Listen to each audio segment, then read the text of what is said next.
Nabi Ibrahim alaihissalam memiliki dua orang istri yang hidup bersama beliau dan menemani dakwah beliau.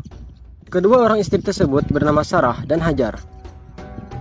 Setelah pergi dari kampung halamannya dan setelah selamat dari peristiwa pembakaran yang dilakukan oleh seorang raja, Ibrahim alaihissalam melakukan safari hijrah ke arah utara bersama Sarah, istri pertama beliau, dan juga Lut alaihissalam yang merupakan keponakan beliau beserta sejumlah orang pengikutnya. Beliau berdakwah dari kampung ke kampung dan dari kota ke kota lainnya, hingga tibalah mereka di daerah Mesir yang bernama Hebron. Siti Hajar dalam sebuah lukisan kuno. Di salah satu dinding pemakaman kuno kota Bani Hasan, terdapat sebuah lukisan yang dibuat pada tahun ke-6 pemerintahan Raja Sanurset II. Lukisan itu menggambarkan penguasa kota Bani Hasan yang menerima segerombolan delegasi berjumlah 37 orang, yang terdiri dari laki-laki dan wanita, dan juga anak-anak. Para rombongan delegasi itu mengenakan pakaian putih dengan hiasan. Ada juga beberapa pria yang menanggalkan senjata tajamnya, lalu membawa keledai yang mengangkut sejumlah hadiah untuk penguasa kota tersebut. Di bagian bawah lukisan itu terdapat keterangan waktu yang mirip dengan masa kunjungan Nabi Ibrahim alaihissalam ke Mesir. Pada lukisan dalam gambar berikut digambarkan ada 3 orang wanita yang ikut rombongan delegasi. Ketiganya digambarkan berdampingan dan kesemuanya memakai busana khas dari Asia. Dan pada gambar ini ada lagi satu wanita yang memakai pakaian yang berbeda, yaitu pakaian khas wanita Mesir. Dari apa yang terlihat dalam lukisan ini dapat disimpulkan bahwa itulah delegasinya Nabi Ibrahim alaihissalam. 3 orang wanita yang berbusana khas Asia ialah Sarah, istri Lut alaihissalam, dan istri dari seorang utusan Nabi Ibrahim yang bernama Ya'azir ad-Dimashqi.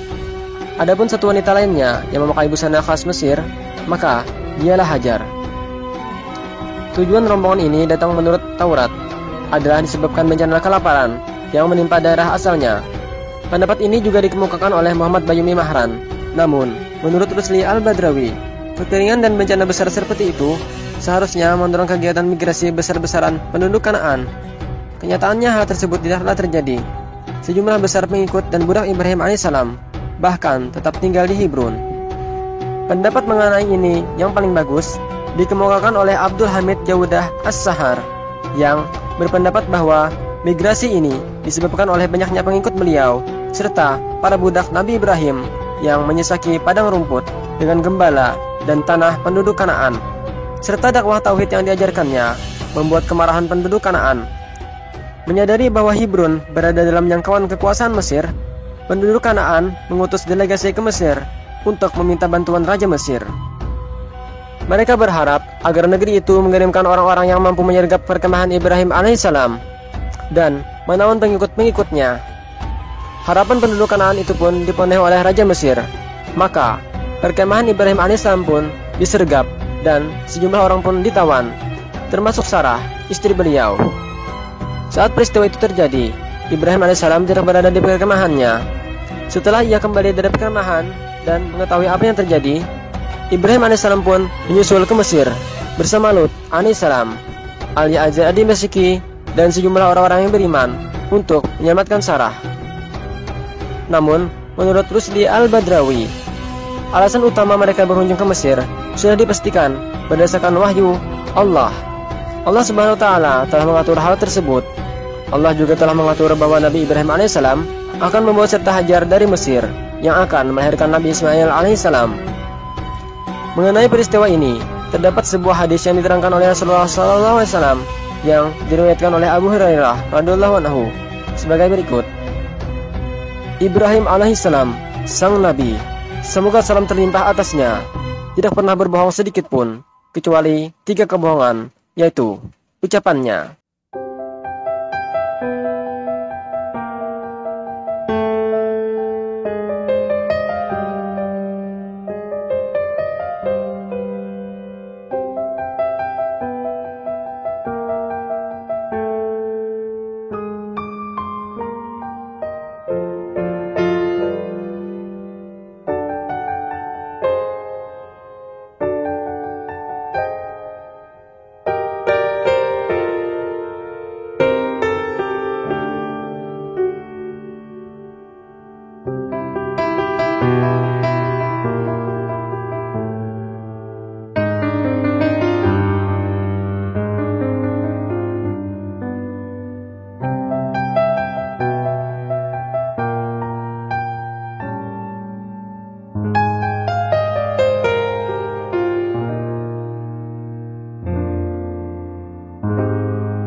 oleh Al-Bukhari, Muslim, Ahmad, Ibnu Khuzaimah, Al-Hakim, At-Tabrani, dan At-Tirmizi.